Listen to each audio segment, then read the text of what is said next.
કૃષ્ણાશ્રયના આપણે 5 શ્લોક કર્યા હતા ટોટલ.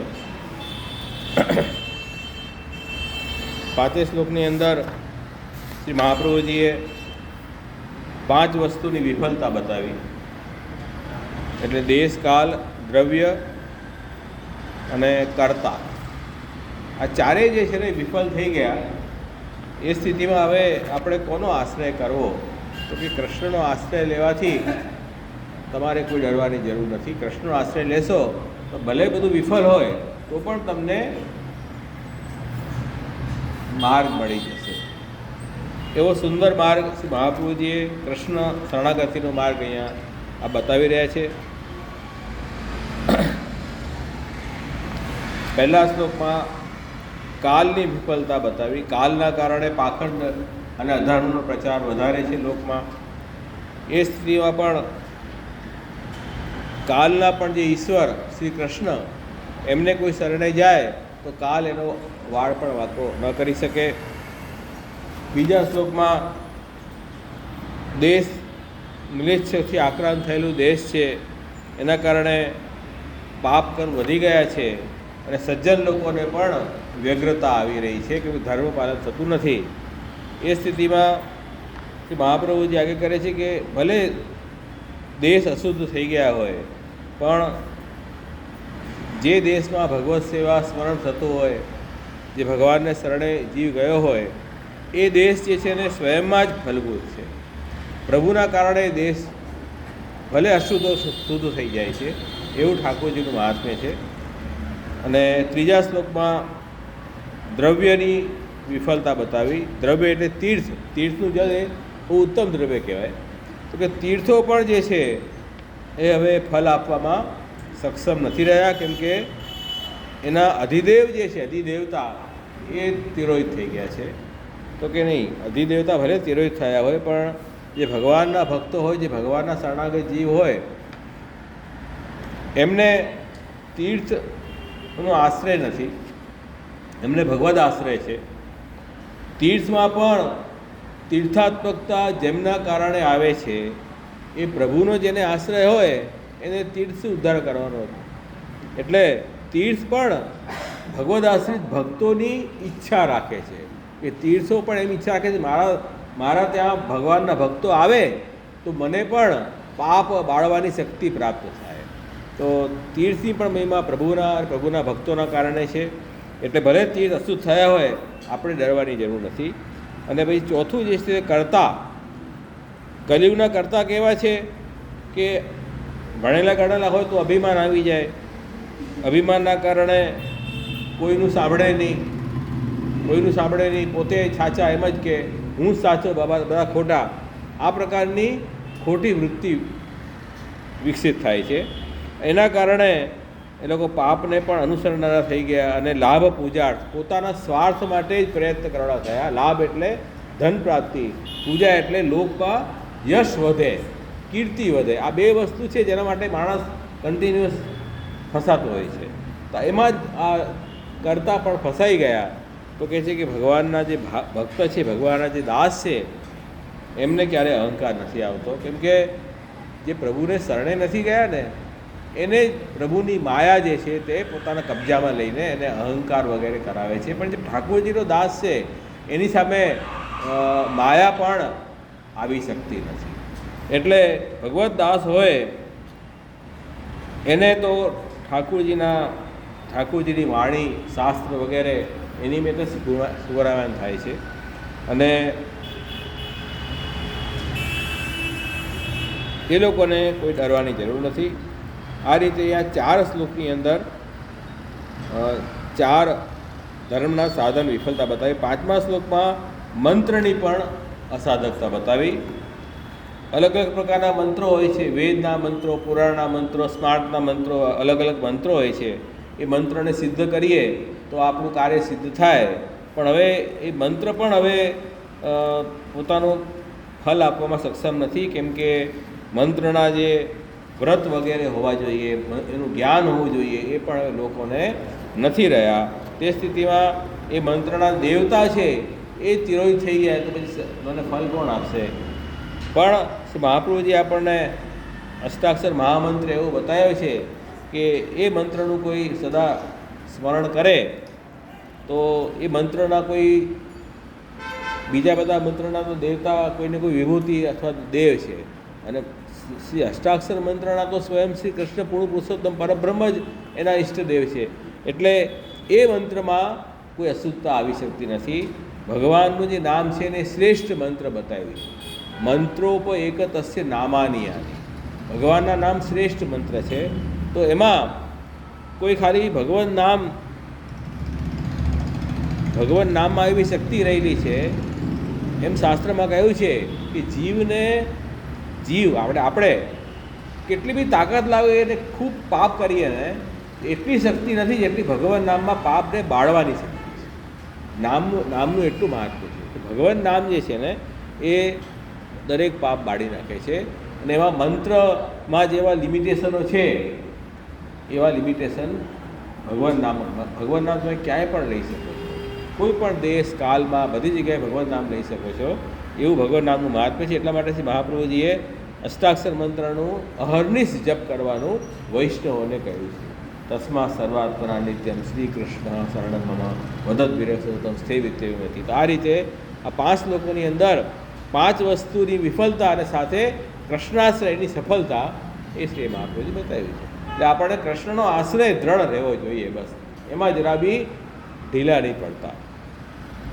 એના પછી હવે 6થો શ્લોક. 6થા શ્લોકમાં એ વાત બતાવી છે, શાસ્ત્રમાં જે અમુક કર્મો બતાવ્યા છે, યજ્ઞ બતાવ્યા છે, એ યજ્ઞાત્મક કર્મ આપણે કરીએ તો આપણને બધું ફળ મળી જાય. તો આજકાલ લોકો બધા અલગ અલગ પ્રકારના યજ્ઞો કરે છે ને, ખૂબ ખર્ચો કરે, યજ્ઞ કરે. તો એ લોકોને એમ છે કે અમે આ યજ્ઞ કરશું તો અમને અમારી મનોકામના બધી પૂરી થઈ જશે અને પાપ દૂર થઈ જશે. તો યજ્ઞ હવે તો ફોરેનમાં પણ યજ્ઞ થવા લાગ્યા છે. એકચ્યુઅલી ફોરેન ભૂમિ જે છે ને, વિદેશી ભૂમિ, આર્ય ભૂમિ નથી, ત્યાં કોઈ શાસ્ત્રીય કર્મ ન થાય. પણ લોકોને એટલું ઘેલછા થઈ ગઈ છે ને હવે યજ્ઞની, તો હવે વિદેશમાં પણ યજ્ઞ થાય છે. અફઘાનિસ્તાનમાં અને યુરોપમાં અને બધા યજ્ઞ થવા લાગ્યા. એટલે હવે બધું એવું બધું થઈ ગયું છે. માણસને એક બાર ઘેલછા આવી જાય ને કોઈ વસ્તુની, જે વસ્તુ આપણે ભારપૂર્વક શ્રી મહાપુરુષજી કહી રહ્યા છે કૃષ્ણનો આશ્રય, એના ઉપર ઉપેક્ષા છે.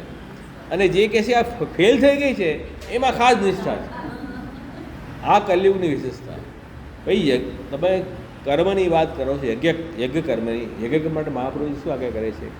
નાનાવાદ વિનષ્ટેશુ સર્વકર્મ વ્રતાદિશુ પાષંડ એક પ્રયત્નેશુ કૃષ્ણ વગેરેમાં.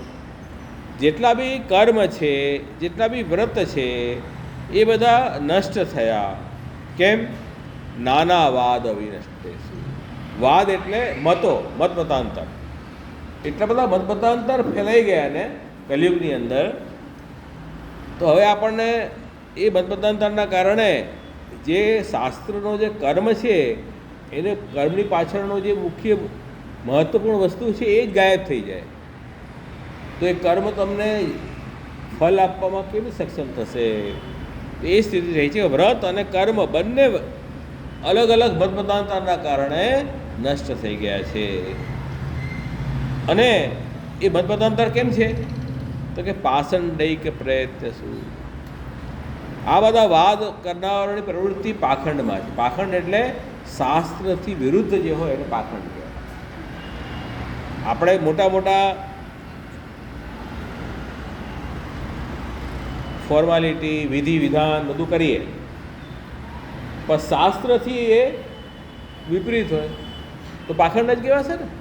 મતલબ પાખંડ છે. બીજી પાખંડમાં કંઈ શીંગડા પૂજા થોડી હોય. ભાઈ તમે જે પુષ્ટિ માર્ગના નામે કોઈ આપણે કામ કરતા હોઈએ અને એમાં પુષ્ટિ માર્ગનું એ પણ ન હોય તો આપણે એને શું કહીશું? પાખંડ છે કે નહીં?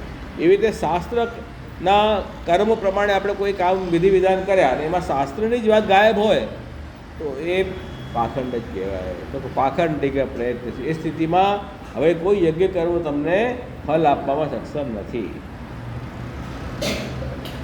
હવે અહીંયા બતાવી રહ્યા કયા કયા યજ્ઞ જે છે તે આપણે ત્યાં આવે છે કે સોમયાગ છે પહેલું તો મુખ્ય સોમયજ્ઞ, પછી ગોપાલ યજ્ઞ, વિષ્ણુ યજ્ઞ, હવે તો સર્વોત્તમ યજ્ઞ શરૂ થયા, હવે પુરુષોત્તમ યજ્ઞ શરૂ થયા, અનેક યજ્ઞ. હવે સર્વોત્તમ યજ્ઞ અને પુરુષોત્તમ યજ્ઞનું કોઈ જગ્યાએ વિધિ નથી, કોઈ બતાવ્યું છે? મહાપ્રભુજીએ પુરુષોત્તમ સંસ્થાનામાં એમ કહ્યું છે કે પુરુષોત્તમ યજ્ઞ કરો. સર્વોત્તમ સૂત્રમાંથી ગુસાઈજી આગળ કરી છે સર્વોત્તમ યજ્ઞ કરો, નથી, ના પણ નથી ને, કરો. ઠીક છે, સોમયાગ તો વેદમાં બતાવેલું છે, સોમયાગ કરો. વિષ્ણુ યાગ પણ, ગોપાલ યાગ કે વેદમાં બતાવેલું છે. આ બધા કર્મ છે, આ બધા યજ્ઞ એ કર્મ કહેવાય. અને વ્રત કયા કહેવાય? એકાદશી વગેરે બધા વ્રત છે. સર્વ કર્મ વ્રતાદિ. તો કર્મ અને વ્રત બે વસ્તુ છે ને.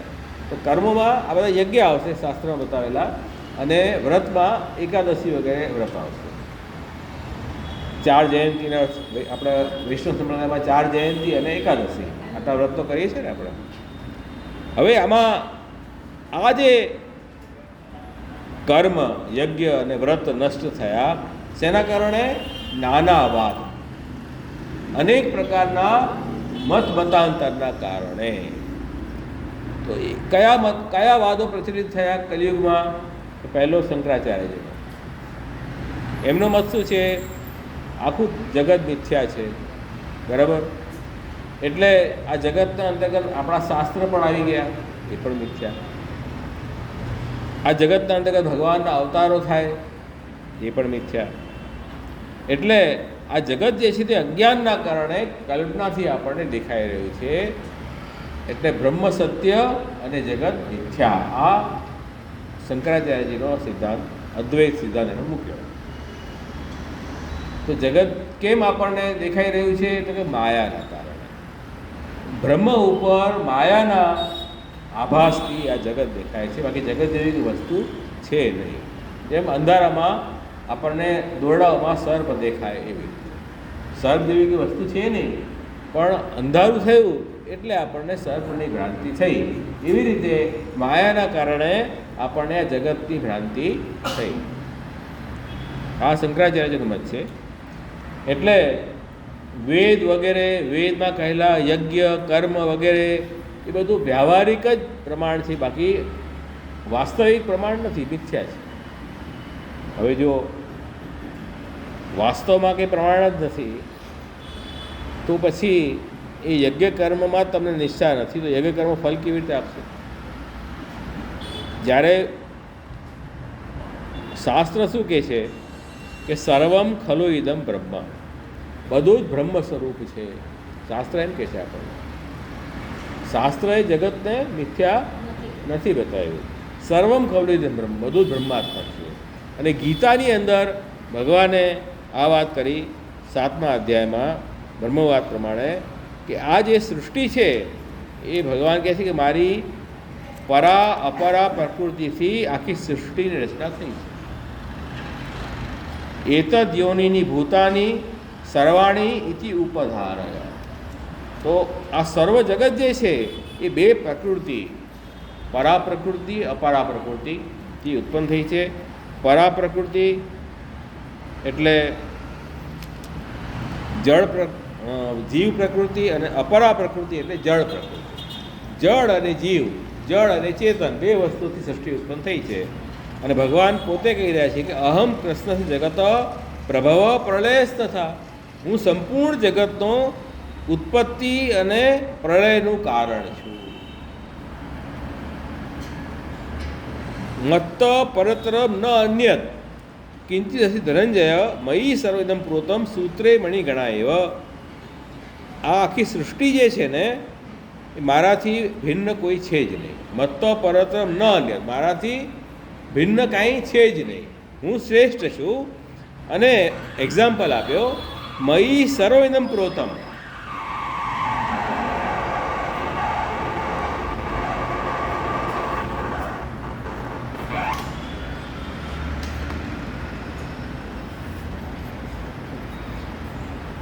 મારામાં આખી વિશ્વ જે છે ને મારા આધારે રહેલું છે. જેવી રીતે દોરામાં બધી મણી પરોવાયેલી હોય તો બધી મણી કોના આધારે રહે?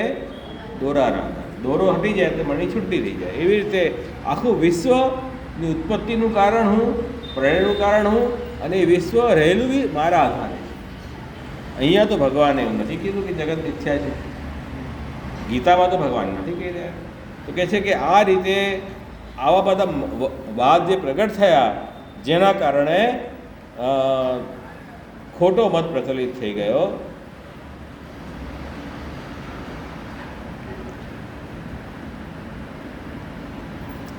એટલે કર્મ પણ એમ કહે છે કે જ્યારે આખું સૃષ્ટિ ભગવાનનું સ્વરૂપ હોય તો એ સત્ય છે, જગત પણ સત્ય છે, બ્રહ્મ પણ સત્ય છે. અને કર્મ જે આપણે કરીએ છીએ, કર્મ એટલે યજ્ઞાત્મક કર્મ, એ પણ બ્રહ્મનું સ્વરૂપ છે એમ માનો તો તમને યજ્ઞ ફળ આપે ને. તમે એની મિથ્યા માનીને જ કામ કરશો તો તમને પારલૌકિક ફળ ક્યારે કેવી રીતે મળશે? નહીં મળે. તો આ મતના કારણે કર્મ નષ્ટ થઈ ગયું એમ કહેવાય. એવી રીતે બીજો મત એવો છે આપણે ત્યાં પ્રચલિત થયો છે,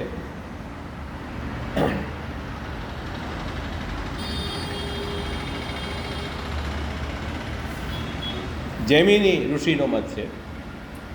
જૈમિની ઋષિ એમ કહે છે કે આ જગતનું કોઈ કારણ નથી. જગત પહેલાં બી હતું, હમણાં બી છે અને ભવિષ્યમાં પણ ચાલતું રહેશે. એનું કોઈ કારણ નથી. તમે જે બી કર્મ કરો છો ને એ કર્મ પ્રમાણે તમને ફળ મળે છે. કર્મ જ મુખ્ય છે. આ જૈમિન મીમાંસાનો સિદ્ધાંત છે. એટલે કર્મ કરવાથી જ ફલ સિદ્ધ થાય. એમાં કોઈ દેવતા ફળ આપશે, કોઈ ઈશ્વર ફળ આપશે એવું ઈશ્વર દેવતા એવું કંઈ નથી. કર્મ મુખ્ય છે. આ જૈમિન ઋષિ તો વેદને માને છે, પણ જેમ જૈન લોકો વેદને નથી માનતા, એ લોકો પણ કર્મને જ મુખ્ય માને છે. એ લોકો ઈશ્વર નથી માનતા, કર્મ જ ફળ આપે. એટલે ઈશ્વરની જે પદવી જે આપણે માનતા હોય કે ભાઈ બહુ બધી શક્તિ હોય ને એ ઈશ્વર, તો એ આ કર્મ કરવાથી તમે પણ એ પદવીને પ્રાપ્ત કરશો. આ પ્રકારથી જૈન લોકોનું મત છે. એ લોકો બધા નિરીશ્વર એટલે ઈશ્વરને નથી માનતા અને વેદને પણ નથી માનતા. તો આ એક મત પ્રચલિત થયો છે. તો જેના કારણે એમ કહે છે કે ભાઈ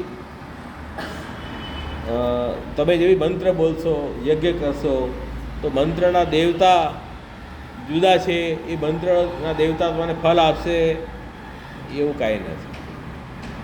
કર્મ છે અત્યારે બીજું કાંઈ નથી. કર્મ જ બધું ફળ આપે છે. બરાબર? આ મત હવે તમે મત તમારો સ્થાપિત કર્યો બરાબર છે, પણ શાસ્ત્ર શું કહે છે?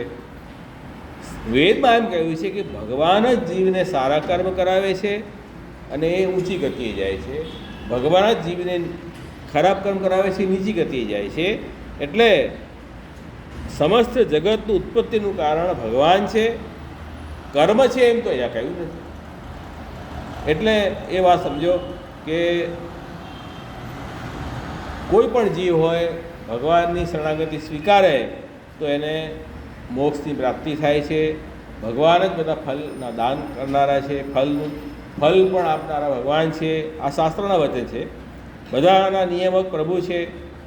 અને યજ્ઞ તમે કરો, યજ્ઞથી જે દેવતાઓ સંતુષ્ટ થાય એ યજ્ઞનું ફલ આપે છે. આ રીતે આ બધા વચનો અહીંયા આપ્યા છે. આ વચનથી આ જે સિદ્ધાંત છે કર્મ જ મુખ્ય છે એ ખોટો પડે છે. બધી વાત. અને બીજી વાત, કર્મ તો પોતે જ જડ છે. કર્મ ફલ કેવી રીતે આપશે? કર્મ પોતે જ જ્યારે જડ છે તો ફલ કેવી રીતે આપશે? ભાઈ આપણે ગવર્મેન્ટ એક લો પાસ કરે કે આ લો પ્રમાણે બધાએ આ લો પાડવો હશે, જે ચોરી કરશે એને સજા થશે.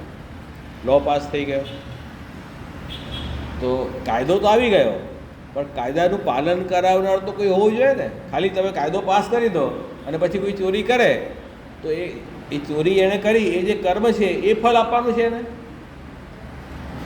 જેણે કાયદો બનાવ્યો છે એ જે ઓથોરિટી છે એ ફળ આપશે ને, સારું કે ખરાબ. કર્મ કેવી રીતે ફળ આપશે? એમ કહું. તો કર્મ તો પોતે જડ છે, એ કેવી રીતે ફળ આપશે? એટલે કર્મ તમે કરશો, એ કર્મનું જજમેન્ટ કોઈ લેવું પડશે કે આ કર્મ સારું છે કે ખરાબ છે. સારું કર્મ હોય તો પુણ્ય કર્મનું સુખ મળે, ખરાબ કર્મ હોય તો પાપ કર્મ હોય તો દુઃખ મળે. આ જજમેન્ટ લેવાના કોઈ ન્યાયાધીશ તો જોઈશે કે નહીં, જે ફળ આપશે. કર્મ પોતાનામાં કેવી રીતે ફળ આપશે? આ વાત જ બંધ બેસતી નથી. એટલા માટે શાસ્ત્રમાં તો ચોખ્ખું કહ્યું છે કે ફળ આપનાર ઈશ્વર છે. કર્મનું સ્વરૂપ ઈશ્વરનું સ્વરૂપ છે. કર્મ પણ ઈશ્વરે જે કર્મનું ધારણ કર્યું છે ખરેખર તો, કેમ કે એ જ નિયામક છે બધાના. કર્મના નિયામક પણ તો ઈશ્વર જ છે ને. આપણા શાસ્ત્ર તો આ વાત કરે છે. એટલા માટે આવા જે મત પ્રચલિત થાય કે કર્મના કોઈ દેવતા જ નથી, તો યજ્ઞ તમે કરો, અને યજ્ઞના કોઈ દેવતા જ ન માનતા હો તો યજ્ઞ તમને સફળ કેવી રીતે થશે? તમારો મત જ ખોટો છે. એ કર્મ તમારો યજ્ઞાત્મક કર્મ નષ્ટ થઈ ગયું. સર કર્મ વર્તાદીશું. એવી રીતે બીજા નિરીશ્વર સાંખ્ય યોગ પણ પ્રચલિત થયા, જેની અંદર લોકો કેવલ પ્રકૃતિ, જળ અને ચેતન જીવને માને છે, ઈશ્વરને નથી માનતા. એનાથી સૃષ્ટિ ઉત્પન્ન થઈ છે એમ જે કહેતા હોય છે. પણ શાસ્ત્ર પ્રમાણે તો જે છે તે ઈશ્વર જે છે તે ફલદાન કરે છે, બધાનું નિયમન કરે છે. એટલા માટે અહીંયા કહ્યું છે કે ભગવાનની ગીતામાં 18મા અધ્યાયમાં કે જે ભગવાનને જાણે, ભગવાનના સ્વરૂપને, એ આનંદાત્મક ભગવાનને પ્રાપ્ત કરે છે એમ અહીંયા કહ્યું છે ગીતામાં ભગવાને. તો અહીંયા તો એવી વાત છે નહીં, નિરેશ્વરની વાત. એટલે આ બધા વચનોથી આપણને મળે છે કે આ જે સિદ્ધાંતો છે કર્મના, એ આ ખોટા મતના કારણે એ યજ્ઞાત્મક કર્મ જે છે તે વિફળ થઈ ગયું. તો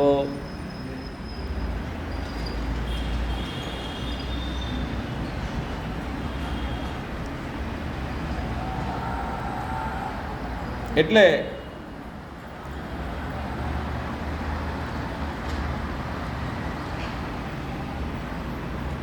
આપણે જ્યારે કૃષ્ણનો આશ્રય કર્યો, કૃષ્ણ જ બધું બન્યા છે. જેટલા બી રૂપ નામ છે ભગવાન કૃષ્ણના જ છે, અને હું એમનો અંશ છું, અને આખી સૃષ્ટિ એમના જ નિયમમાં ચાલી રહી છે. તો આપણે એ કૃષ્ણને શરણે ગયા તો પછી હવે આપણને કર્મ વિફળ થવાની કોઈ ભીતિ નથી. એવી રીતે વ્રત પણ હવે નષ્ટ થયા કલયુગમાં. જેમ કે એકાદશી વ્રત ફોર એક્ઝામ્પલ. એકાદશી વ્રતનો નિયમ એવો છે કે સૂર્યોદયના 2 કલાક પહેલાં એકાદશી આવી જોઈએ. એ દિવસે એકાદશી વ્રત કરાય. જો સૂર્યોદયના 2 કલાક પહેલાં એકાદશી ન હોય, 10મી હોય, તો ભલે પછી એકાદશી આવી હોય, એ એકાદશી વ્રત આપણે ન કરાય. એ આસુરી વ્રત ગણાય એમ શાસ્ત્રમાં કહ્યું છે. એટલે આપણે ટિપ્પણીમાં ટિપ્પણી એટલા માટે જોઈએ ને આપણે. તો પછી બીજા દિવસે ભલે બીજા દિવસે બારસ આવતી હોય તો બારસે વ્રત કરવાનું, વ્રત એ દિવસે ન કરવાનું. તો આ બધા નિયમો છે. પણ શાસ્ત્રથી વિરુદ્ધ અમુક વ્રતો પ્રચલિત થઈ ગયા છે, જેના કારણે વ્રત તમે કરો એ પણ તમને ફલદાયક થતા નથી. તો નાના વાદ વિનષ્ટેષુ સર્વ કર્મ વર્તાદીશું. હવે આમાં એક પ્રશ્ન એમ થાય છે કે જે તમે જે વાત કરી રહ્યા છો, જે મીમાંસક જૈમિની ઋષિ કે શંકરાચાર્યજી કે ભાઈ આ બધા મોટા કપિલદેવજીએ સાંખ્ય બનાવ્યું, આ બધા લોકોએ જે સિદ્ધાંત બનાવ્યા અથવા વ્રત વગેરેની વાત, સ્માર્ત લોકો 10મી વાળી એકાદશી વ્રત રાખે છે. તો આ બધા વ્રત તો પોતે પણ કરે છે અને બીજાને પણ કરાવે છે. તો એ લોકો જો ખોટા હોય તો પોતે તો ન કરવો જોઈએ ને, એવો પ્રશ્ન થાય. પોતે કેમ આચરણ કરે છે? તો એના માટે આપણે ત્યાં શાસ્ત્રમાં વચન છે કે ભગવાને શિવજીને આજ્ઞા કરી, ત્વંચ રુદ્ર મહાબાહો મોહશાસ્ત્રાણી કારય અતથ્યાની વિતથ્યાની દર્શયસ્વ મહાભુજ પ્રકાશમ કુરુ ચ આત્માનમ અપ્રકાશમ મામ કુરુ. હે શિવજી, તમે મોહશાસ્ત્રની રચના કરો અને જે સાચા શાસ્ત્ર છે એને ખોટા બતાવો અને ખોટાને સાચા બતાવો અને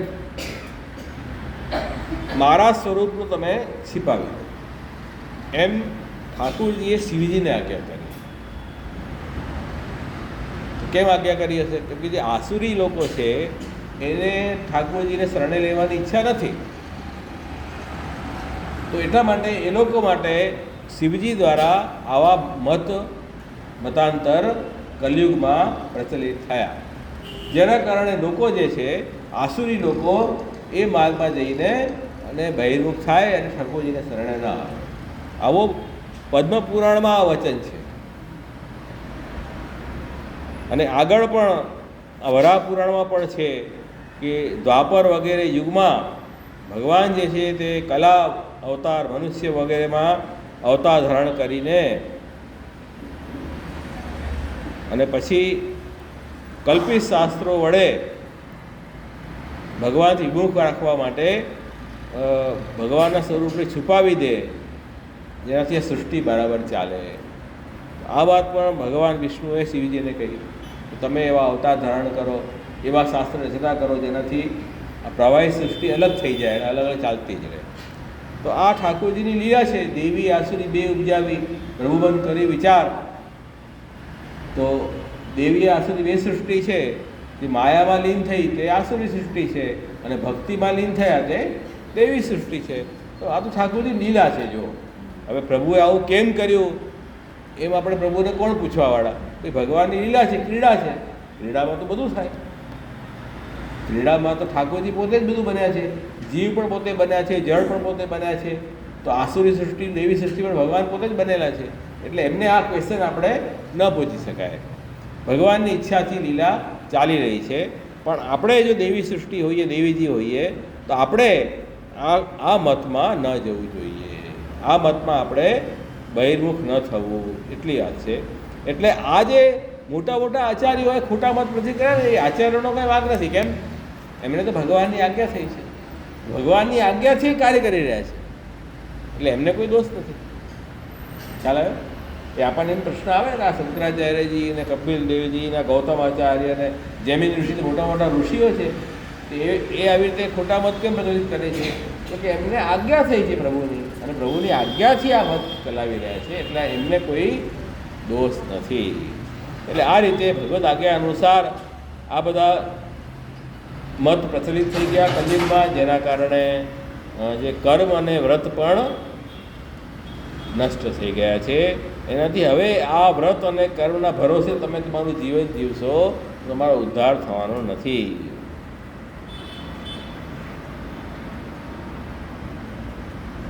એટલે આ લોકો પોતે પણ આચરણ કરે અને બીજાને આચરણ કરાવે. નહીં તો પોતે આચરણ ન કરે તો લોકો કે તમે કેમ નથી કરતા, એવું થઈ જાય ને. પોતે આચરણ કરે છે પણ એમને દોષ નથી લાગતો.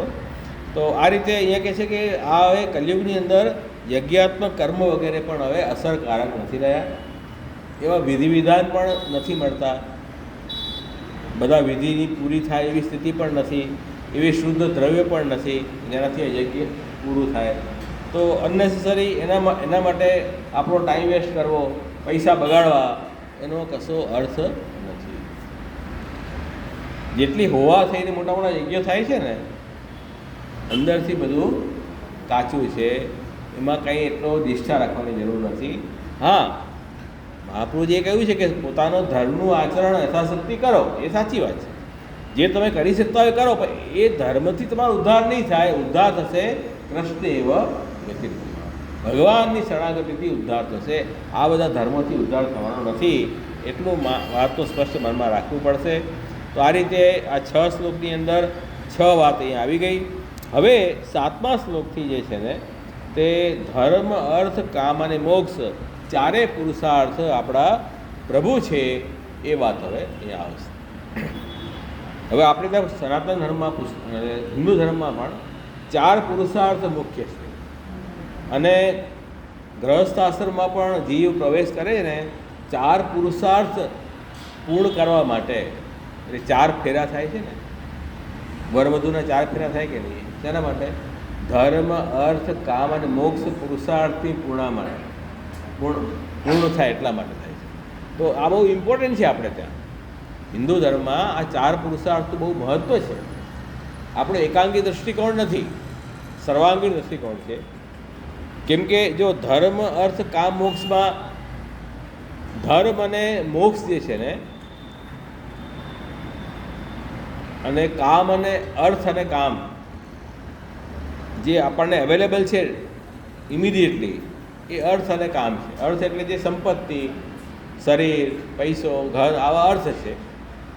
કામ એટલે આપણી ઈચ્છા, દરેક ઇન્દ્રિયોથી વિષય પ્રાપ્તિ ઈચ્છા એ કામ છે. તો માણસ પોતાની સંપત્તિથી કામની પૂર્તિ કરે, બધા જ કરે છે, એમાં શું નવાઈની વાત છે.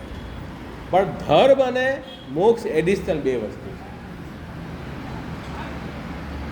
કોઈ વસ્તુ ધર્મ ક્યારે બને? જો આપણે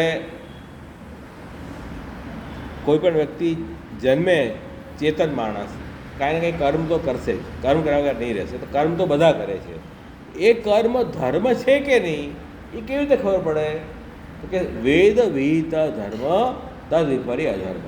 શાસ્ત્રમાં કહ્યું હોય કે આ કામ તમે કરો તો એ કર્મ ધર્મ છે, અને શાસ્ત્રમાં જે કર્મની ના પાડી હોય એ અધર્મ છે. એટલે એમાં કંટ્રોલિંગ ફેક્ટર આપણા શાસ્ત્ર છે. ધર્મ છે કે નહીં એ નક્કી કરવામાં, બરાબર ને? કર્મ તો ઇન જનરલ છે, પણ એ કર્મ ધર્મની કેટેગરીમાં આવે છે કે નહીં એ શાસ્ત્ર નક્કી કરશે. એ કર્મ અધર્મ છે કે ધર્મ છે કે કોઈ ત્રીજી કેટેગરી છે, એ બધું નક્કી શાસ્ત્ર કરશે. એટલે શાસ્ત્રથી ધર્મનો નિર્ણય થાય. તો શાસ્ત્ર એમ કહે છે કે તમે ડોબા લોકોને ખબર નથી કેવી રીતે કામ કરવું. તમે જન્મી તો ગયા દુનિયામાં, તમને ખબર નથી કામ કેવી રીતે કરવું. એટલે તમે શાસ્ત્રમાં જે રીતે ડિસિપ્લિન લાઈફ જીવવાનું કે એમ તમે ધર્મ જીવશો ને તો તમને તમારા આગળના ફ્યુચર માટે સારું છે. શાસ્ત્ર એમ વિચારે છે. એટલે આપણને ધર્મથી બાંધે છે. એટલે શાસ્ત્ર એમ કહે છે કે જે અર્થ ધર્મ માટે ન હોય એ અર્થ પોતે અનર્થરૂપ છે. એ અર્થ પોતાનો નાશનું કારણ બને છે. ધર્મની આધાર વગરનું જે અર્થ છે તે નાશવાળું છે. તો અર્થ જે છે એનો ઉપયોગ ધર્મ માટે કરો. અને ધર્મ પણ નિષ્કામ ભાવથી કરો, સકામ ભાવથી નહીં. કેમ? સકામ ભાવથી કરશો તો મનમાં તમારી ગ્રંથિઓ બંધાતી રહેશે, વિષયો પ્રતિ આસક્તિ ઓછી નહીં થાય. જ્યારે ઈશ્વરને અર્પણ કરવાની બુદ્ધિથી તમે કર્મ કરશો કે આ ઠાકોરજીની સૃષ્ટિ છે અને ઠાકોરજીએ મને જે કરવાનું કહ્યું છે હું કરું છું, અને એ જે કહી એ વસ્તુ કરીને હું પ્રભુને અર્પણ કરું છું, આ ભાવથી તમે કર્મ કરો, નિષ્કામ કર્મ, તો ધીરે ધીરે તમારું હૃદય શુદ્ધ થાય, મન શુદ્ધ થાય, મનમાં બધી આસક્તિ દૂર થાય. પછી તમને ગુરુ પાસેથી જ્ઞાન મળે તો તરત મુક્ત થઈ જાય છે. પછી જન્મ મરણના બંધનમાં ફેરામાં ન રહે. એટલે કામ પુરુષાર્થ એટલે ઈચ્છા, ઇન્દ્રિયોની ઈચ્છા, એ પણ ઇન્દ્રિયોને એટલું જ પોષણ આપવું કે જેનાથી આપણું અર્થ સંપદા સુરક્ષિત રહે. ભાઈ આપણી 10 ઇન્દ્રિયો છે, 10 ઇન્દ્રિયો 10 વસ્તુ માંગે. હવે બધાની ઈચ્છા પૂરી કરવા જશું તો શરીરના શું હાલ થશે એનો વિચાર કર્યો કોઈએ? તો આપણે ઇન્દ્રિયોની કઈ ઈચ્છા પૂરી કરવી કે જે આપણું શરીરને ઉપયોગી હોય? એ તો બધું માંગે. નાનું બાળક છે, બધું માંગે, બધું થોડી અપાય એને. જે એને આપવાની યોગ્ય હોય એ જ વસ્તુ અપાય ને. એટલે શરીર માધ્યમ ખરું ધર્મ સાધન. આ જે શરીર છે ને એ ધર્મ સાધનનું પહેલું જ સાધન કહેવાય, ધર્મનું. એટલા માટે આપણા કામ પુરુષાર્થ ક્યારે કહેવાશે કે જ્યારે કામને આપણે અર્થ સુરક્ષિત રાખવા માટે વાપરશું, અર્થને ધર્મ માટે વાપરશું, અને ધર્મને નિષ્કામ કરશું તો આપણું મન શુદ્ધ થાય. તો પછી જ્ઞાનથી જીવને મોક્ષ મળે, તો આ દુઃખથી છૂટી જાય. એટલા માટે આપણે ત્યાં શાસ્ત્રોમાં 4 પુરુષાર્થ છે: ધર્મ, અર્થ, કામ અને મોક્ષ. આ રીતે આપણું જીવન બેલેન્સ હોવું જોઈએ. એમ નહીં કે પૈસા કમાવા પાછળ પડ્યા, આજુબાજુ કંઈ ખબર જ નથી, એમ ન હોય. એ ધર્મ માટે પણ છે, અર્થ માટે પણ છે, કામ માટે પણ છે, મોક્ષ માટે પણ છે. 4 પુરુષાર્થમાં આખું આપણું જીવન બેલેન્સ હોવું જોઈએ ને. કોઈ એક વસ્તુનું અતિરેક ન હોવું જોઈએ.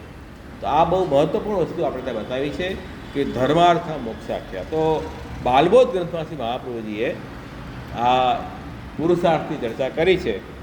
બાલબોધ ગ્રંથમાં એ વસ્તુ બતાવી છે કે મુખ્ય તો મોક્ષ પુરુષાર્થ છે. જો ધર્મ અર્થ કામ પુરુષાર્થ અંતમાં તો મોક્ષ માટે જ છે ને ભાઈ.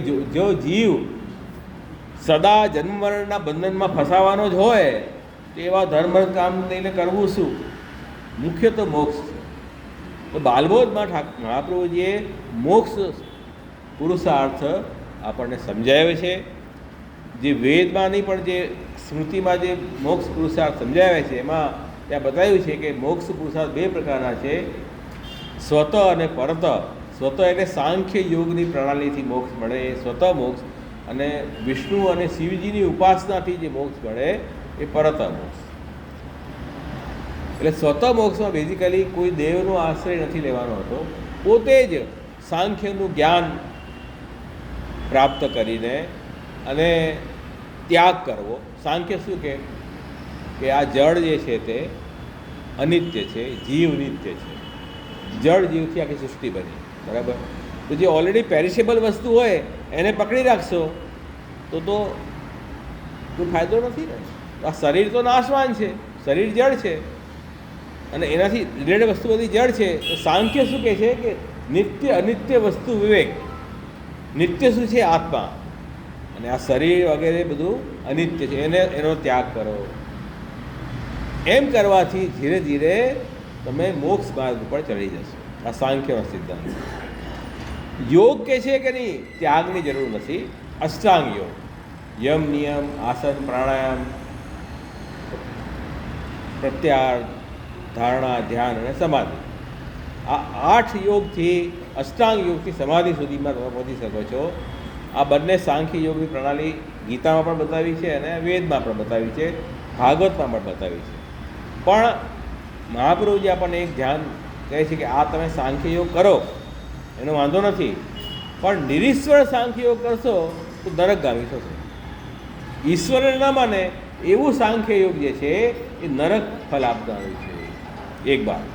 બીજી વાત, એ ઈશ્વરને માનતા પણ હશે પણ સાંખ્ય યોગથી તમને કેવલ આત્મ અનુભૂતિ થશે, મોક્ષ તો નહીં. બ્રહ્મમાં મળી જવું એ મોક્ષ છે, એ તો નહીં મળે. આત્મદર્શન થશે, આત્માનો બોધ થશે તમને, એનાથી વધારે બીજું પ્રાપ્ત નહીં થાય. જ્યારે પરત મોક્ષ છે, શિવજી અને વિષ્ણુની ઉપાસના કરવાથી મોક્ષ મળે છે. એ મોક્ષ જે છે તે આત્મદર્શન કરતાં વધારે બ્રહ્મમાં આપણે સાયુજ્ય પ્રાપ્ત થાય એવું છે. પણ એમાં પણ ત્યાં કહ્યું છે મહાપ્રભુજીએ કે શિવજી મોક્ષ નથી આપતા, ભોગ આપે છે, અને વિષ્ણુ જે છે તે મોક્ષ આપે છે. કેમ કે જેટલા બી અવતાર ઠાકોરજીને થયા છે ને એ કોઈને કોઈ પ્રયોજનથી થયા છે, આપણને ધ્યાનમાં રાખીને અવતાર નથી થયા. ઠાકોરજીને કયું કાર્ય કરવું છે એ કાર્ય માટે પ્રભુએ એ અવતાર ધારણ કર્યું છે. તો જગતની ઉત્પત્તિ કરવી હોય તો બ્રહ્માજી રૂપથી પ્રભુ પ્રગટ થાય, જગતનું રક્ષા કરવી હોય તો વિષ્ણુ રૂપથી પ્રગટ થાય, જગતનો સંહાર કરવો હોય તો શિવજી રૂપથી પ્રગટ થાય. એટલે જગતની ઉત્પત્તિ સ્થિતિ લય માટે બ્રહ્મા, વિષ્ણુ અને શિવ 3 દેવ છે. હવે આ દેવ કયું ફળ આપે કે જે એમના કાર્યમાં ડિસ્ટર્બન્સ ન કરે, બરાબર. હવે બ્રહ્માજી બધાને મોક્ષ આપે તો શું થાય? એમનું જે કાર્ય છે સર્જનનું એ ફ્લોપ થઈ જાય, બરાબર. અને શિવજી બધાને મોક્ષ આપે તો એમનું સંવારનું કાર્ય ફ્લોપ થાય. અને વિષ્ણુ ભગવાન જે છે તે ભોગ આપશે તો ભોગ આપવાથી તો આપણું અહિત થાય છે, સંસારમાં ફસાય જીવ, તો મોક્ષ કેમ થશે? તો વિષ્ણુ ભગવાન તો પાલક દેવતા છે, તો પાલન ક્યારે થાય જીવનું? જ્યારે એને મોક્ષ મળે. એટલે વિષ્ણુ ભગવાન ભોગ નહીં આપે, મોક્ષ આપશે. તો અતિ પ્રિય ભક્ત હોય તો બંને આપી શકો છો, એવું છે. એટલે આ બધા અવતારો જે છે ને કોઈને કોઈ પ્રયોજન થયા છે. તો આ મુખ્ય મોક્ષ પુરુષાર્થ છે. આ બધી વાત મેં એટલા માટે કરી કે આ તો બાલબોધની વાત હતી. હવે અહીંયા કૃષ્ણાશ્રયમાં ધર્મ અર્થ કામ મોક્ષ 4 પુરુષાર્થ શ્રી કૃષ્ણ છે પુષ્ટિમાર્ગી જીવ માટે, એ સમજાવી રહ્યા છે. એ કેવી રીતે એ બતાવી રહ્યા છે.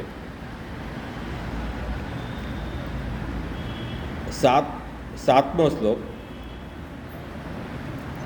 7મા શ્લોક પહેલાં એ વાત કરી કે ભાઈ શાસ્ત્રમાં જે આપણને યજ્ઞ કર્મ વગેરે બતાવે છે ધર્મ, એનું આપણે પાલન કરીએ તો બધા પાપ દૂર થઈ જાય, ઈષ્ટની પ્રાપ્તિ થાય. એટલે જીવે શું કરવું જોઈએ? પહેલાં ધર્મનું આચરણ કરે. ધર્મનું આચરણ કરવાથી બધા અસદવાસના પાપ દૂર થાય, જીવ શુદ્ધ થાય.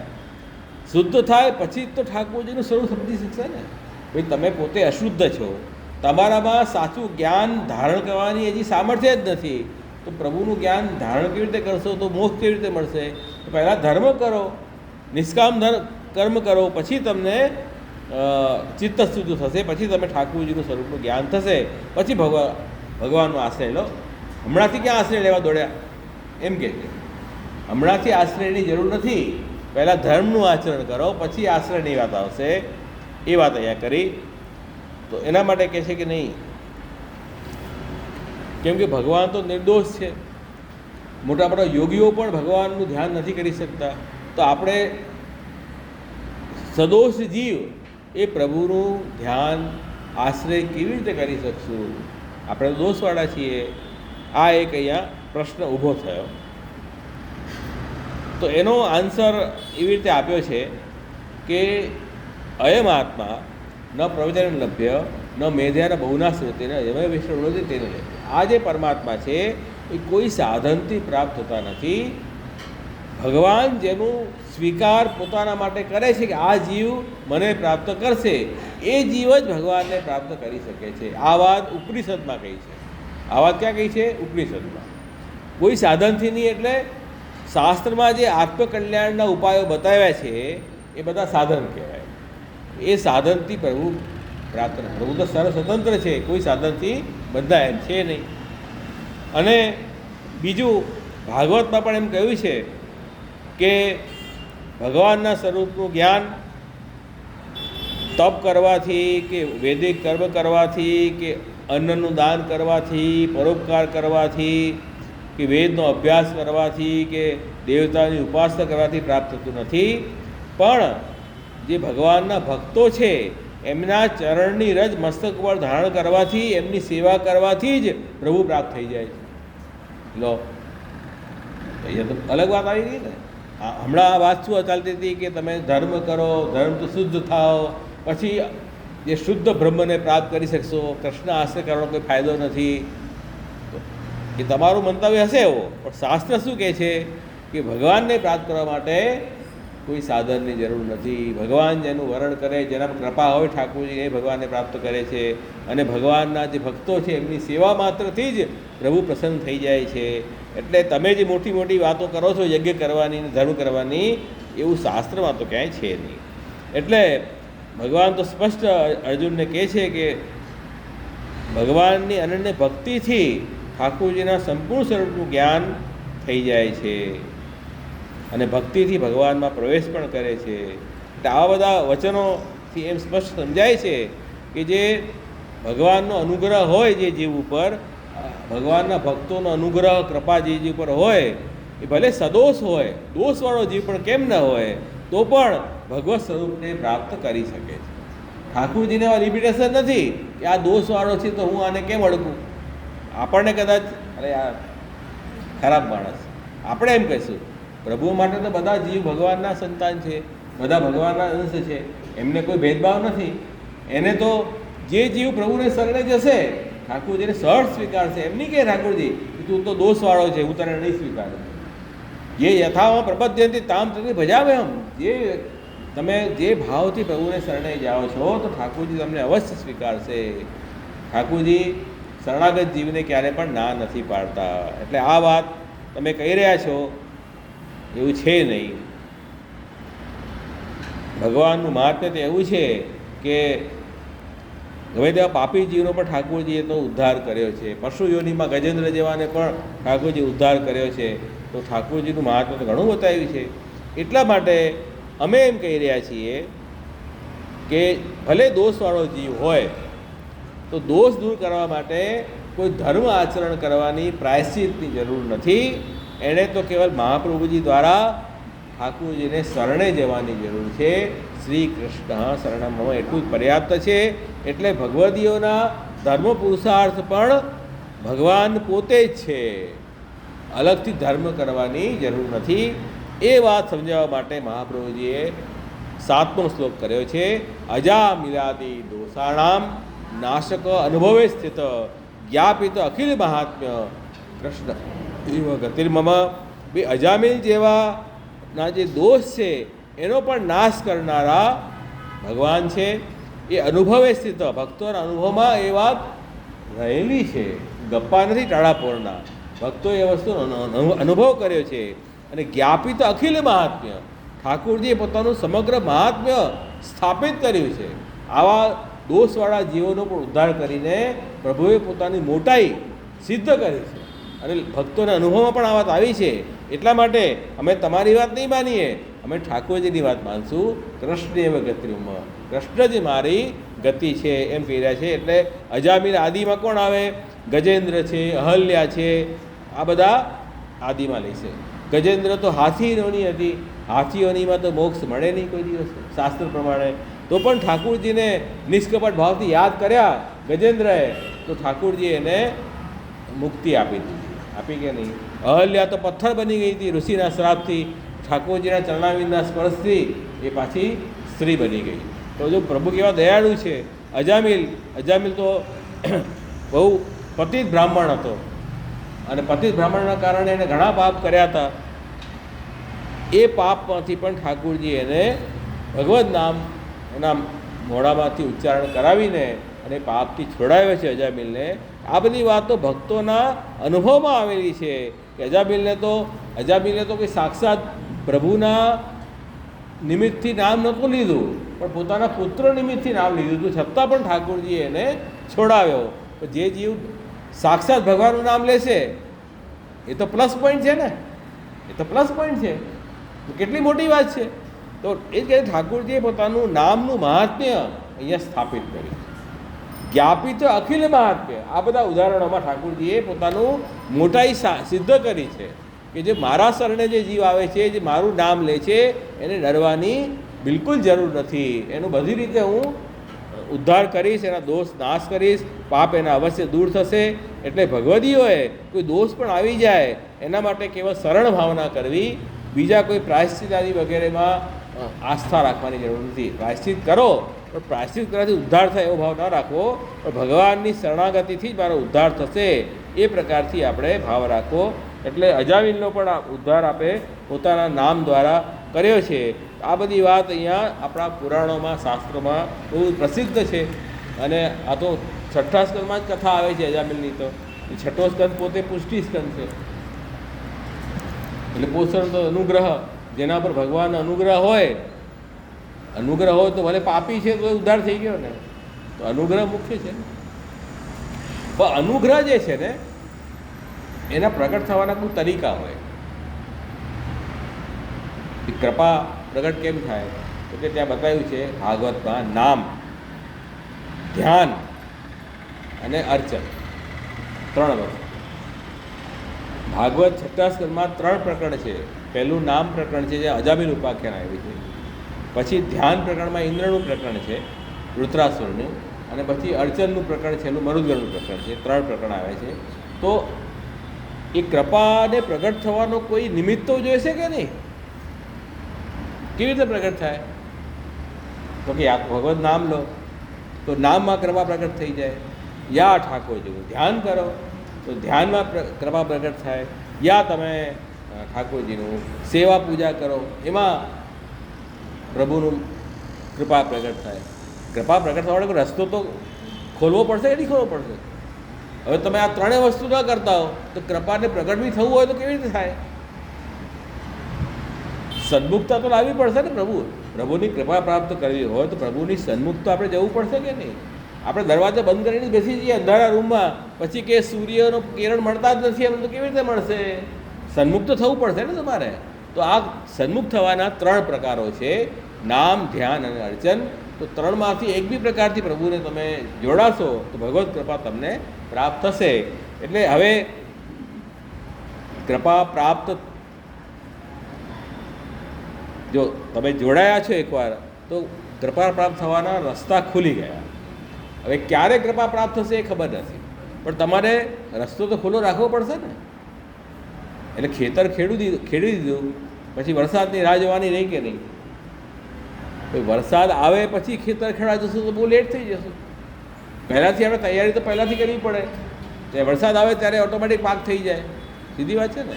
એવી રીતે આપણે ખેતર ખેડવાનું રાખવાનું, એટલે સેવા, સ્મરણ, નામસ્મરણ આ બધું ચાલુ રાખવાનું.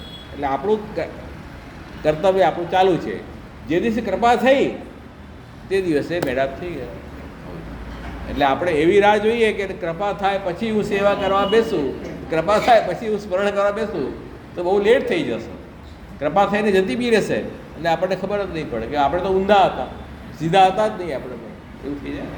એટલે આ બધા જો અજામિલ વગેરેના કેસમાં બતાવ્યું છે કે કૃપા થઈ ને ત્યાં તો નામમાં એ ફલ પ્રગટ થઈ ગયું. તો ભગવદ નામ એવું મહાત્મ્ય છે કે અજામિલને ખબર નહોતી નામનું મહાત્મ્ય, પણ કાલને ખબર હતી અને યમરાજને ખબર હતી. ભગવદ નામ લેતો હતો એટલે યમરાજ પણ એને નરકમાં તો ન જ લઈ જઈ શક્યા. એટલો એને ફાયદો થયો અજામિલને કે ભગવદ નામનું મહાત્મ્ય વગર એણે ભગવદ નામ લીધું તો પણ એને નરકમાં જવા રસ્તો રોકાઈ ગયો, નરકમાં નહીં જઈ શક્યો. પણ જો ભગવદ નામ એણે પ્રભુનું મહાત્મ્ય જાણીને લીધું હોત ને તો સીધો વૈકુંઠ જાવ. વૈકુંઠ પછી ગયો એ. ઠાકોરજીનું મહાત્મ્ય જાણ્યા પછી હવે એણે નક્કી કર્યો કે અરે મેં મારું જીવન એમાં વેડફી નાખ્યું. પછી એણે ઠાકોરજીની ભક્તિ કરી અને પછી ભક્તિ ખાયા પછી એને વિષ્ણુદૂત લેવા આવ્યા, વૈકુંઠમાં લઈ ગયા. પણ પહેલાંથી જો ઠાકોરજીનું જ્ઞાન મહાત્મ્ય જ્ઞાન સમજીને નામ લીધું હોત ને તો ડાયરેક્ટ જ એને મળી જાત. તો ભગવદ નામમાં કેટલું સામર્થ્ય છે. જો તમે અણજાણા પણ લો છો ને અજ્ઞાનમાં બી તો પણ તમને પાપ તો તમારા દૂર થઈ જ જાય છે. એટલું ભગવદ નામ. એટલે ભગવદ નામ તો એમાં તો આપણને કંઈ ખૂટવાનું છે નહીં. કંઈ ખૂટવાનું છે એમાં લેતા રહો નામ, ભગવદ નામ લેતા રહો. ક્યાંય પણ લઈ શકો છો. ચાલતા ફરતા સૂતા બેસતા હરિનામ તો ક્યાંય બી નહીં. એટલું સરળ છે. જેટલું લેશો એટલું વધશે. એમાં ઘટવાનો તો કોઈ શક્યતા જ નથી. ઘટવાની શક્યતા છે એમાં?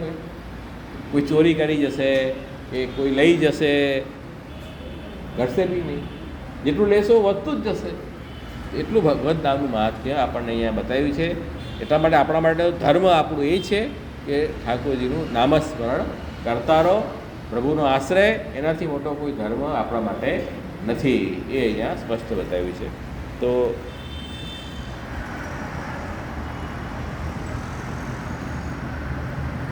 ધર્મ પુરુષાર્થ શ્રી કૃષ્ણ છે આપણા માટે. કેમ કે ધર્મ જે કાર્ય કરે છે એ કાર્ય ઠાકોરજી કરી આપે છે. ધર્મ પુરુષાર્થ ઠાકોરજી થાય કે નહીં થાય? ધર્મ શું કાર્ય કરે? દોષ પાપ દૂર કરી દે, હૃદય શુદ્ધ કરી દે, ફલદાન કરે. આ તો ધર્મ કરશે ને. તો એ તો ઠાકોરજી કરી રહ્યા છે આપણને, પ્રભુ પોતે જ કરી રહ્યા છે. ઉલટો ઠાકોરજી સદૈવ જીવ છે એને ફળ આપી રહ્યા છે, દોષવાળા જીવને ફળ આપી રહ્યા છે. ધર્મમાં તો વાળું આંટીઘૂંટીવાળું કામ છે બધું. ધર્મમાં તો ધર્મના વિધિ વિધાન બરાબર થયા ન થયા, શુદ્ધિ અશુદ્ધિ, પવિત્રતા, કેટલો વિચાર, પછી ધર્મ ફળ આપશે. એમાં આપણે જોયું કે 10 એમાં એ છે તકલીફ છે બધી. ત્યારે ઠાકોરજીનું નામસ્મરણ ભગવદ આશ્રય માત્રથી જ બધા શુદ્ધ થઈ જાય છે. એટલે જો અહીંયા ભગવદ્ ગીતાની અંદર 9મા અધ્યાયમાં જો ઠાકોરજી આ વાત કરી છે, ભગવદ આશ્રયની મહિમા ત્યાં બતાવી છે.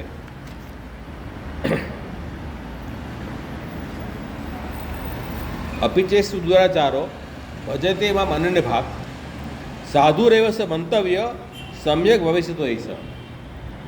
જે દુરાચારી વ્યક્તિ પણ અનન્ય ભાવથી ભગવાન કહે છે મારે શરણે આવે છે તો એનો દુરાચાર તો ખરાબ છે, એ તો ઠાકોરજી કહે છે એ ખરાબ છે, પણ મારે શરણે આવ્યો ને એ વાત સારી કરી. એ એને નિર્ણય સારો લીધો, સમ્યક વ્યવસ્થિત, સારી બુદ્ધિ એણે કરી. કેમ કે પરમેશ્વરનું ભજન કરવાનું નિર્ણય લેવું એ બહુ મોટી વાત છે. તો પછી એનાથી ફાયદો શું થશે? ક્ષિપ્રમ ભવતી ધર્માત્મા સસ્વ શાંતિ નિગચ્છતિ કોંતે પ્રતિજાની નમે ભક્ત પ્રણશ્યતિ. આવો વ્યક્તિ પણ, જે દુરાચારી વ્યક્તિ પણ ભગવાનની ભક્તિ, ભગવાનની શરણે આવે તો એ તરત જ ધર્માત્મા થઈ જાય છે અને એને કહે છે કે એને શાંતિ પ્રાપ્ત કરે છે. એટલે એનો દુરાચાર વધારે ટકી નહીં શકે. જો ખરેખર જેન્યુઅનલી એ પ્રભુની શરણે જાય અને પ્રભુની ભક્તિ કરે તો દુરાચાર વધારે નહીં ટકી શકે. અને ભગવાને પ્રતિજ્ઞા કરી કે મારો જે ભક્ત છે એનો ક્યારે પણ નાશ થતો નથી. કોંતે પ્રતિજાની નમે ભક્ત પ્રણસ્યસી. પછી કહી રહ્યા છે કે મામી પાર્થ વેપાશ્રિત્ય યેપી સ્યુ પાપયોનય સ્ત્રીઓ વૈશ્ય તથા શુદ્રા તેપી યાંતિ પરામ ગતિ. હે અર્જુન, સ્ત્રી હોય, વૈશ્ય હોય, શુદ્ર હોય કે પાપ યોનિવાળા કેમ ન હોય? પાપ યોનિવાળા એટલે જ ચાંડાલ ખરાબ યોનિમાં જેનો પાપના કારણે એમાં જન્મ થયો હોય પાપ યોનિવાળા, એ પણ કહે છે કે જો મારે શરણે આવે, મામી પાર્થ વિપાશ્રિત્ય, મારે શરણે આવે છે તો યાંતિ પરામ ગતિ, પરાગતિ પ્રાપ્ત કરે છે. તો કેટલું સરળ કરી દીધું. કોઈ બીજી માથાકણ પડવાની જરૂર નથી. પ્રભુને શરણે જાઓ, ભગવત નામનું સ્મરણ કરો, એના માત્રથી બધો ઉદ્ધાર થઈ જાય જીવનો. તો આટલું સુંદર આ માર્ગ મહાપ્રભુજીએ બતાવ્યો છે આપણને. તાત્પર્ય કહેવાનું એ છે કે જે ગુસાઈજીએ તો શિકારી, ચોર એવા લોકોને પણ શરણે લઈને એમને સારા ભક્તો બનાવ્યા છે. વાર્તાઓમાં આવે છે ચોર શરણે આવ્યો, એની ચોરી છોડી દીધી અને મોટો મંત્રી બની ગયો હતો આગળ જઈને. બોલો, એટલે જો તમે સારો ગુણ ગ્રહણ કરો ને તો એ ખરાબ ગુણ વધારે ટકી નહીં શકે. સારા વ્યક્તિનો સંગ કરવાથી ઓટોમેટિક ખરાબ વસ્તુ નીકળી જાય છે. એ વાત છે. ઠાકોરજીનો આશ્રય કરો, મહાપ્રભુજીનો આશ્રય કરો, પ્રભુની શરણાગતિ સ્વીકારો, ભગવત નામ લો, તો પછી દુર્ગુણ વધારે ટકશે નહીં. પણ જો બગલા ભગત હોય કે બહારથી નામ બોલે અંદરથી દુષ્ટ હોય તો એ નામસ્મરણ જ ન થયું ને. એનું તો નામસ્મરણ જ ન થયું. એવો લોકો તો નામ લેવાના અધિકારી નથી. ભાગવતમાં કહ્યું છે કે આવા જે પાખંડી લોકો નામ લેવાના અધિકારી નથી. એટલે આવી પ્રભુની મહિમા અહીંયા બતાવી ધર્મ પુરુષાર્થથી. એના પછી આગળ 8મા શ્લોકમાં હવે અર્થ પુરુષાર્થ પણ ઠાકોરજી છે. અર્થ, હવે જો શાસ્ત્રમાં એવા વચનો મળે છે આપણને કે જે યજ્ઞ આપણે કરીએ એ યજ્ઞથી યજ્ઞ કરનારને ઈષ્ટની પ્રાપ્તિ થાય. અગ્નિ, વાયુ, સૂર્યમાં સાયુજી પ્રાપ્ત કરે દેવતાઓમાં યજ્ઞ કરવાથી. એવી રીતે અહીંયા બ્રહ્મયજ્ઞનું પણ કહ્યું છે. બ્રહ્મમાં સાયુજી થાય. અક્ષરની ઉપાસના કરીએ વ્યાપક સ્વરૂપની બ્રહ્મની, તો એની અક્ષરમાં સાયુજી થાય. તો કહે છે કે આ બધી વસ્તુ શાસ્ત્રોમાં બતાવેલી છે. તો કૃષ્ણનો આશ્રયની વાત કરવાની કહો છો, એમાં શું વિશેષ અંતર છે? કે કૃષ્ણનો આશ્રય કરો કે ગણેશજીનો આશ્રય કરો કે શિવજીનો આશ્રય કરો કે સૂર્યનો આશ્રય કરો, વાત તો એક જ છે ને. એ દેવ છે, આ દેવ છે, એ ફળ આપશે, એ ફળ અહીંયા મળશે, ત્યાંય મળશે, એમ બધું સામાન્ય કરી દીધું. તો કૃષ્ણ એવો ગતિનો અગ્નિ ક્યાં આવશે દેખાતી નથી.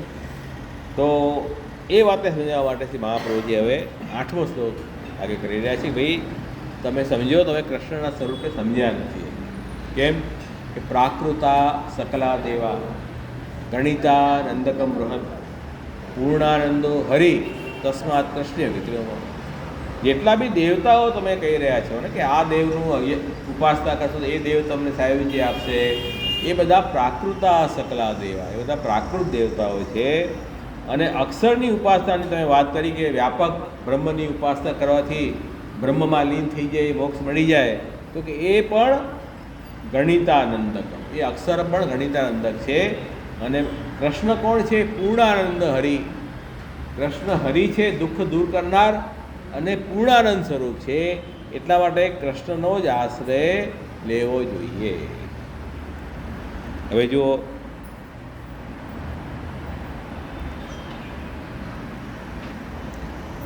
પહેલાં આપણે પ્રાકૃતા સકલા દેવાની વાત કરીએ.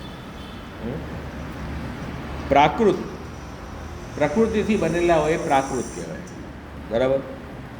પ્રકૃતિ 3 ગુણોવાળી છે, સાત્વિક, રાજસ અને તામસ. તો પ્રકૃતિથી જે બનેલું હશે એમાં 3 ગુણોનો પ્રભાવ જોવા મળશે. સાત્વિક ગુણ શું કરે? જ્ઞાન અને સુખ આપે. રાજસ ગુણ આપણને કર્મમાં પ્રવૃત્ત કરાવે, કર્મમાં પ્રવૃત્ત કરીને આસક્તિ અને લોભ વગેરે વધારે. તામસ ગુણ આપણને અજ્ઞાનમાં પ્રવૃત્ત કરાવે અને એના કારણે આલસ પ્રમાદમાં પણ એ તામસ ગુણ. આ ત્રણેય ગુણ જે પ્રકૃતિના છે, પ્રકૃતિમાંથી જે બનશે એના ઉપર આ ત્રણેય ગુણની અસર ઓછી વધતી થશે. કોઈમાં સાત્વિક ગુણ વધારે હોય, કોઈમાં તામસ વધારે હોય, જેને જે વધારે હોય પણ બીજા ગુણો પણ એમાં મિક્સ થયેલા છે. એટલે મારામાં અત્યારે ક્રોધ ના આવતો હોય એનો મતલબ કે હું ક્રોધી નથી એવું નથી. એવો અવસર આવે તો ક્રોધે આવે તો તામસ ગુણ આવી ગયો ને ત્યાં, એવું નથી. ત્રણેય ગુણ રહેલા હોય છે, ઓછા વધતા માત્ર બધામાં હોય છે. આખી સૃષ્ટિ પ્રકૃતિમાંથી બની છે. ભગવાને ગીતામાં કહ્યું કે આ પરા અપરા પ્રકૃતિથી આખી સૃષ્ટિ બનાવી છે. તો જેટલા બી દેવતાઓ છે ને એ બધા પ્રકૃતિથી જ બનેલા હોવાથી પ્રાકૃત થયા. એટલે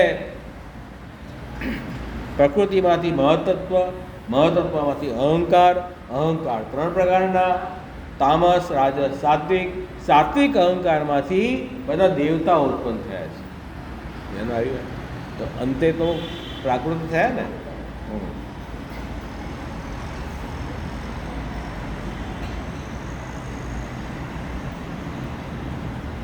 એટલે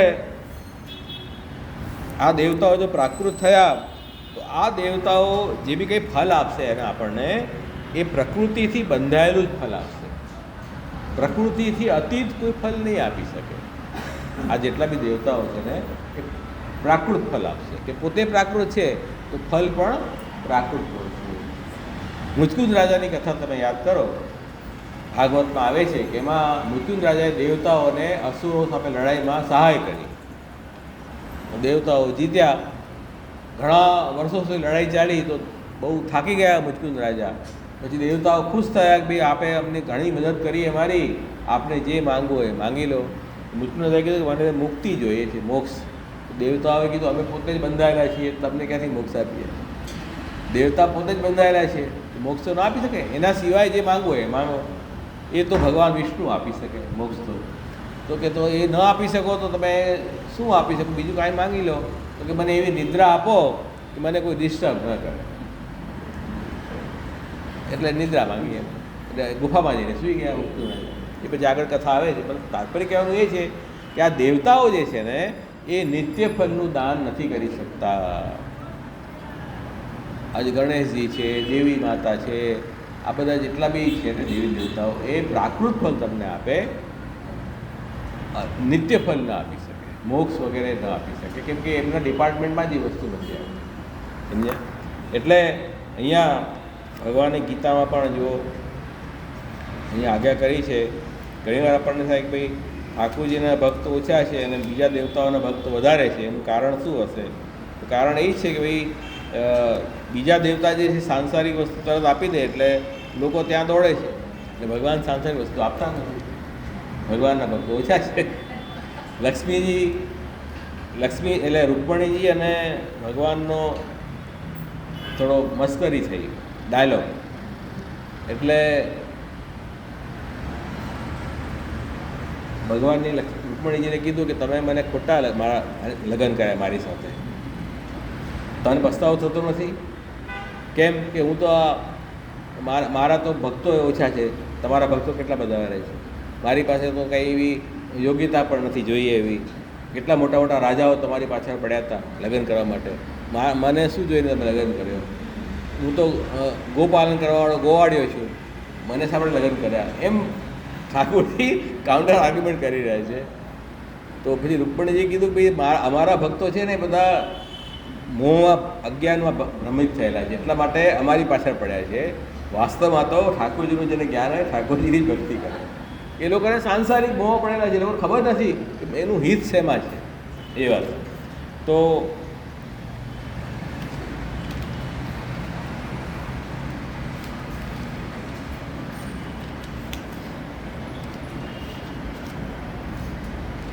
કાંક્ષત કર્મણામ સિદ્ધિમ યજંત એ દેવતા ક્ષિપ્રમી માનુષ્ય લોકે સિદ્ધિર્ભવતી કર્મજા. મનુષ્ય લોકમાં ફલની ઈચ્છાવાળા લોકો જે છે ને એ દેવતાઓનું પૂજન કરે છે.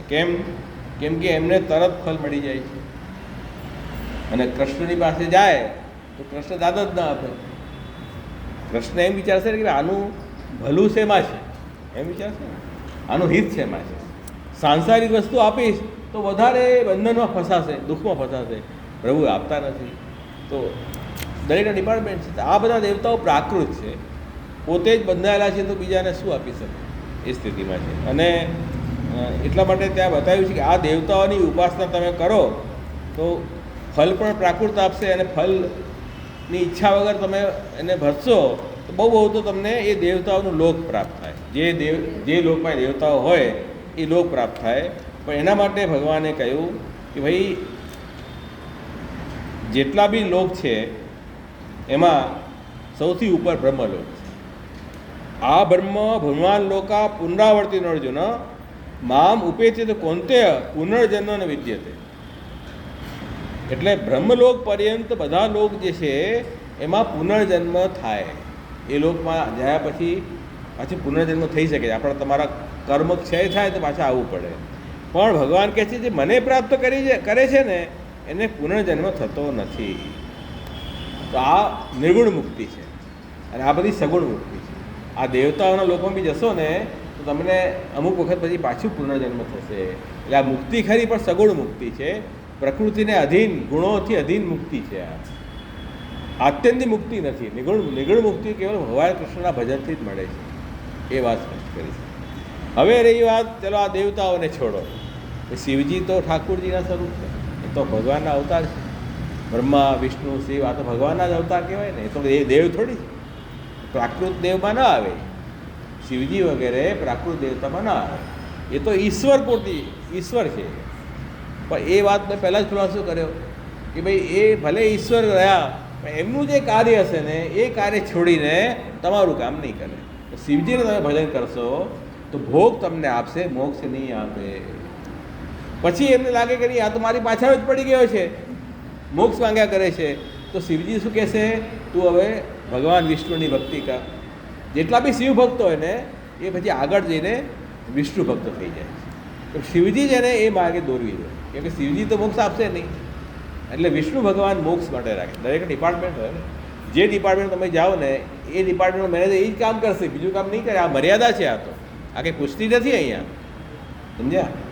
તો તમે કહો કે હું અહીંયા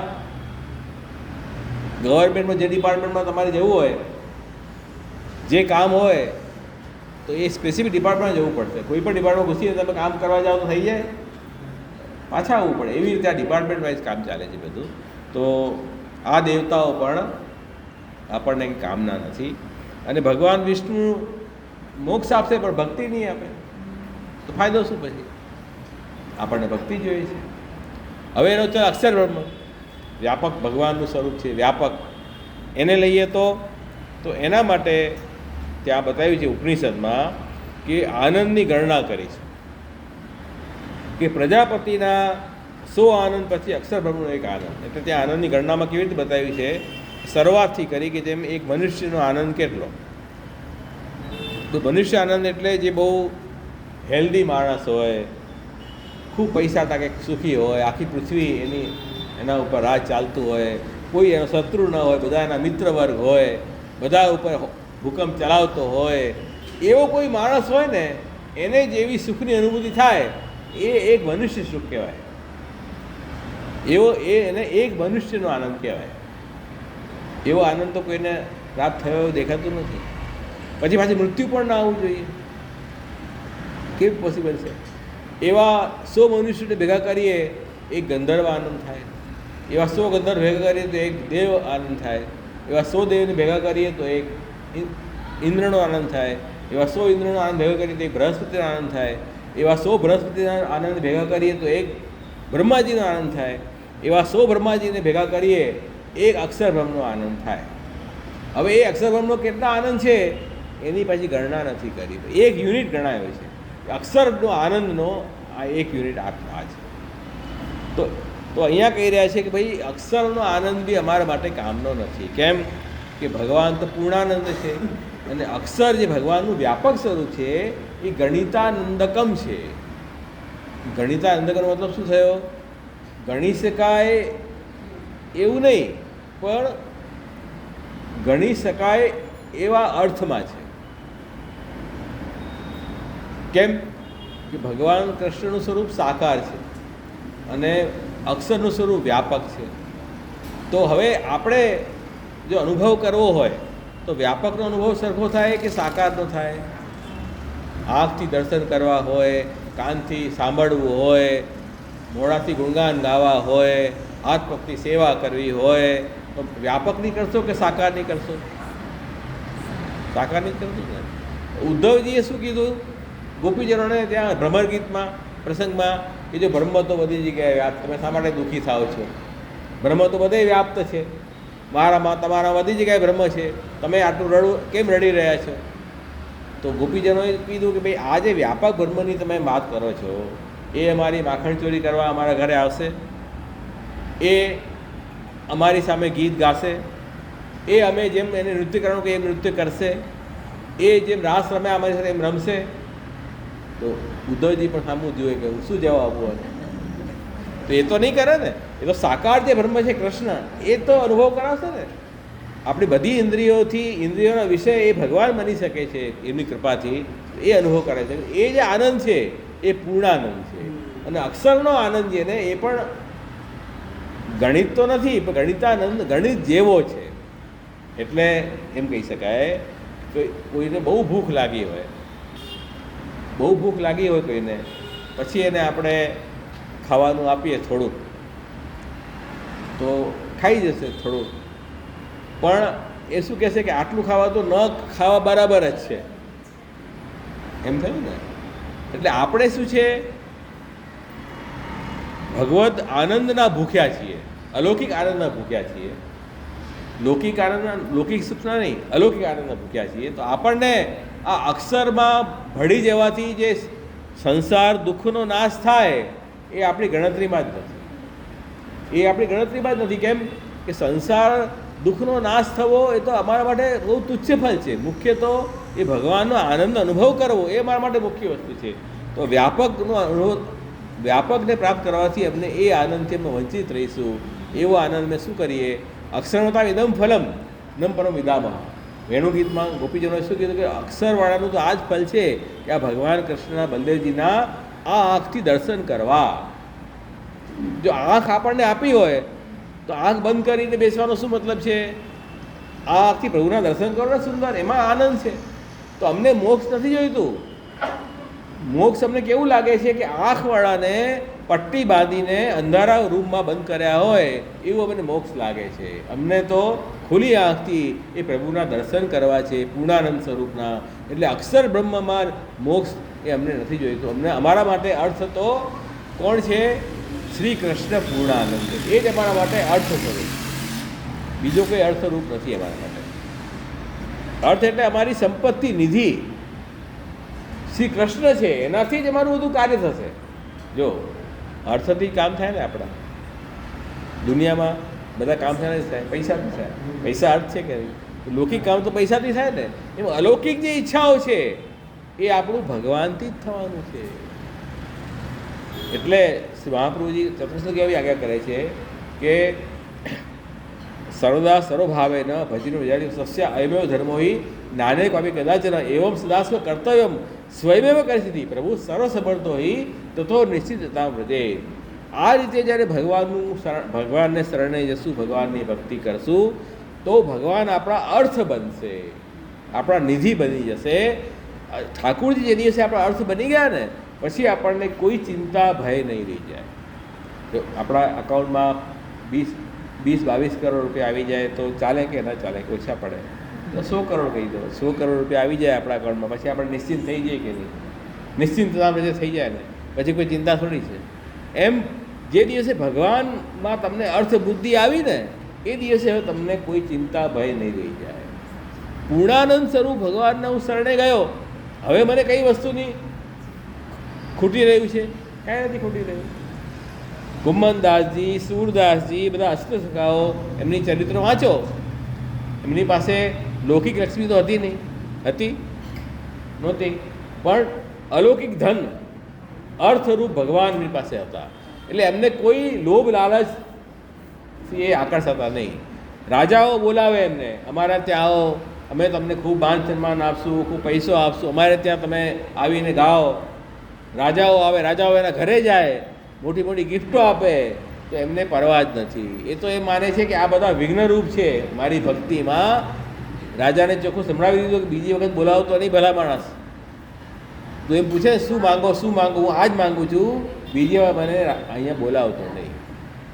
એટલી હિંમત કેમ આવે છે એમને? આપણા જેવા તો એવું ન કહી શકે. આપણને મિનિસ્ટર બોલાવે આટલું માન સન્માનથી, તો આપણે તો બહુ વટ થઈને જઈએ અને ગામને કહેતા જઈએ કે અરે જુઓ અમને મિનિસ્ટર બોલાવે છે, હે કે નહીં? દોડીએ કે નહીં? આપણે એમ કહીએ કે અમને બોલાવતા નહીં, હે? એ ફોટોગ્રાફરને લઈને જઈએ સાથે.